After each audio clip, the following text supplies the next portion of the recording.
Hello दोस्तों, आज मैं बात कर रहा हूँ Indian railway catering and tourism corporation limited यानी IRCTC लिमिटेड की। दोस्तों, ये शेयर 320 रुपये से 6300 रुपये तक पहुँच चुका था।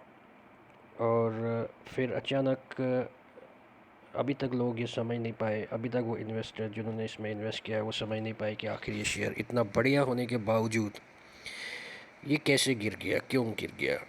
19 तारीख तक बिल्कुल ठीक ठाक था।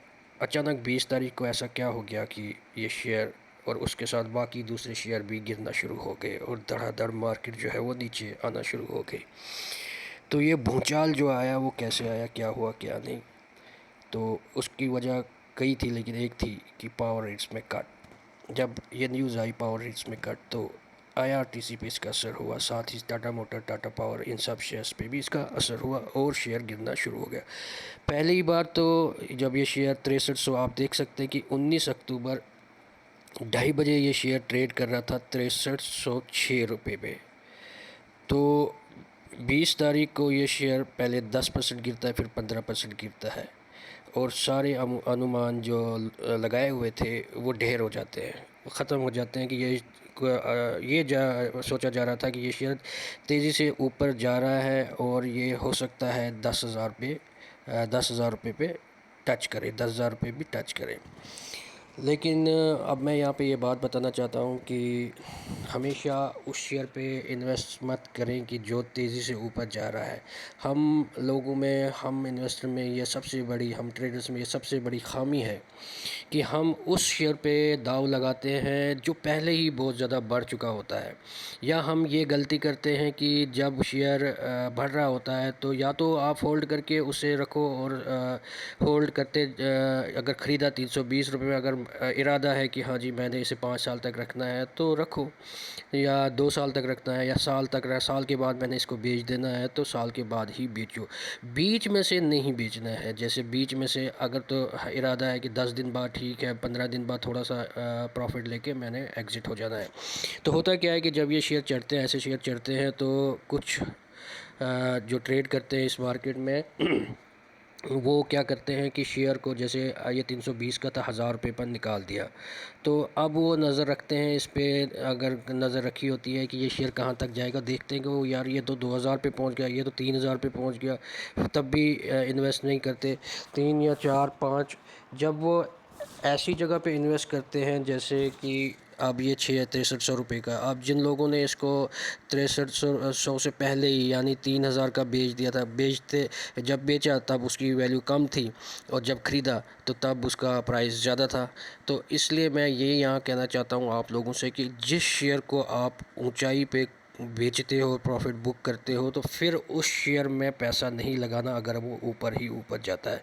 क्योंकि जब वो ऊपर ही ऊपर जाता है तो आप ये समझ लें कि अगर आपने उसमें इन्वेस्ट किया, आप जिन्होंने इस शेयर में इन्वेस्ट किया है 6300 पर, तो वो तो फंस गए।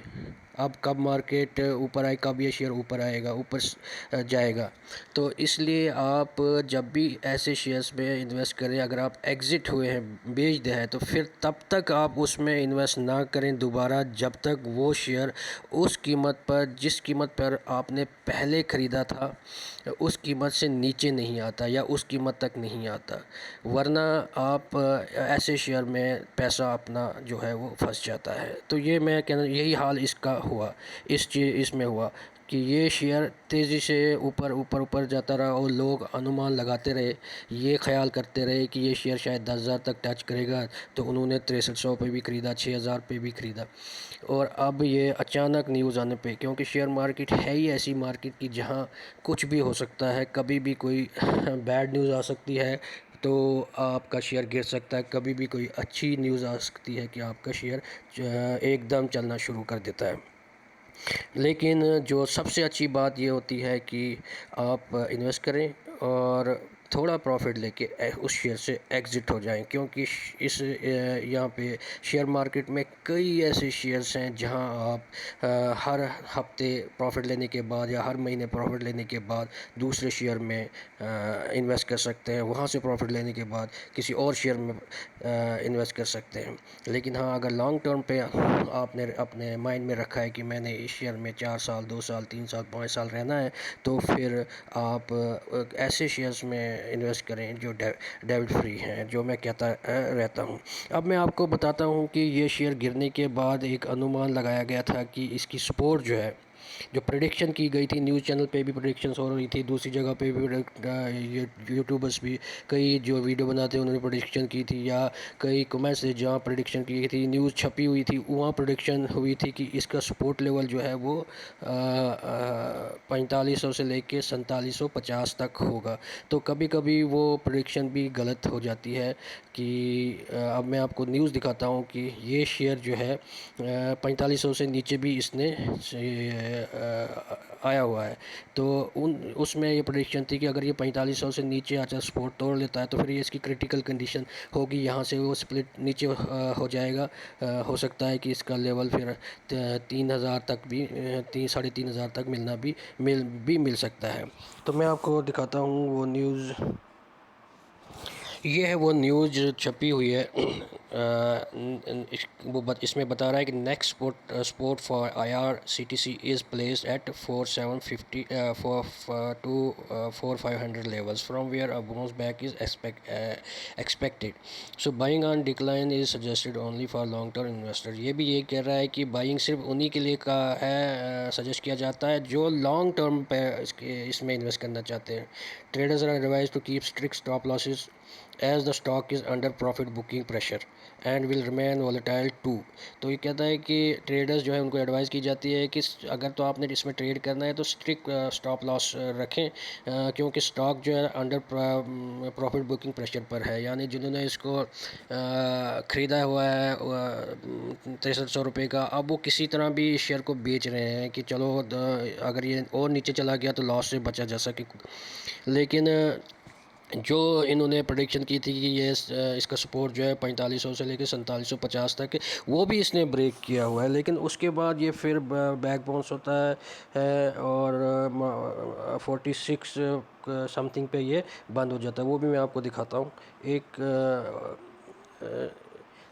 पहले मैं आपको ये स्क्रीनशॉट दिखाता हूँ कि यहाँ आप देख सकते हैं कि 22 अक्टूबर 1:33 पर ये शेयर जो था 4456 रुपये 25 पैसे का था, यानी इसने 4500 का लेवल भी तोड़ चुका था। अब यहाँ से और प्रेशर सेलिंग का बढ़ सकता था, शायद वो प्रेशर सेलिंग का नहीं बढ़ा, और जिसकी वजह से इस शेयर ने बाउंस बैक किया और 3:30 बजे ये क्लोज़ 4600 समथिंग पे क्लोज़ हुआ है। मैं आपको इसका दिखाता हूँ कि आप देख सकते हैं कि ये इसकी जो 4456 रुपये 25 पैसा ये 1:33 पर था।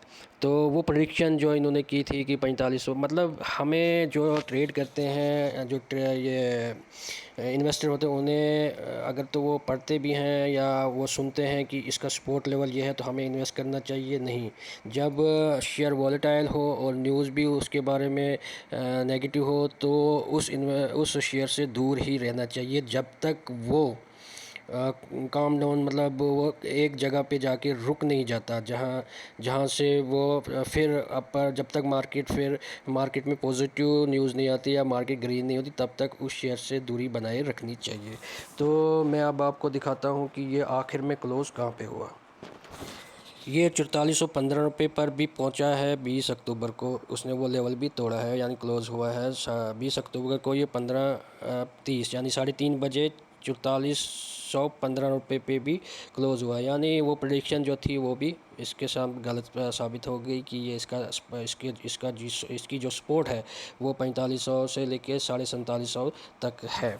अब अगर बात की जाए कि आज क्या हुआ इस शेयर के साथ, तो आज की जो बात है वो सपोर्ट ये स्विच आज खुला है। आज ये 9:15 पर जो है 4,620 रुपये पर था, और वहाँ से इसने चलना शुरू किया तो एक लो इसने बनाया 4475 रुपये, यानी वो सपोर्ट इसने तोड़ दी। 12:15 पर इसका लो जो था 4475 रुपये था।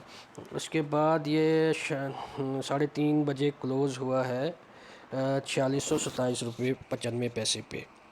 आज 22 तारीख को ये क्लोज़ 3:30 हो गया है। अब इसके बारे में एक और न्यूज़ है कि ये 28 तारीख को स्प्लिट हो रहा है, तो अब और भी कन्फ्यूजन है हम जैसे इन्वेस्टर के लिए, क्योंकि स्प्लिट होने के बाद इसकी प्राइस क्या रहेगी। अगर 900 रहेगी या 800 रहेगी या 1000 या 1000 रुपये रहेगी, तो क्या इसे ख़रीदना चाहिए या नहीं। क्या स्प्लिट होने के बाद ये शेयर ऊपर की तरफ जाएगा या नीचे आना शुरू हो जाएगा।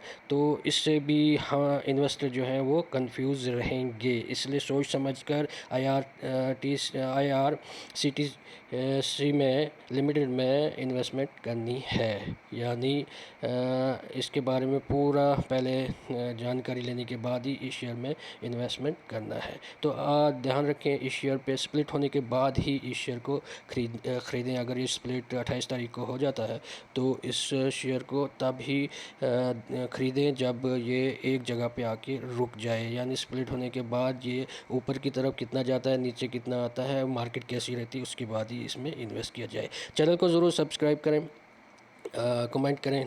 आपको अगर ये मेरी बातें अच्छी लगी कमेंट करें। चैनल को ज़रूर सब्सक्राइब करें, नोटिफिकेशन ज़रूर पे ज़रूर बेल आइकॉन पे ज़रूर प्रेस करें, ताकि आपको नोटिफिकेशन आती रहे और ऐसे शेयर के बारे में आपको मैं बताता रहूं। तो चैनल ज़रूर सब्सक्राइब करें। मिलते हैं नेक्स्ट वीडियो में, तब तक के लिए गुड बाय, टेक केयर।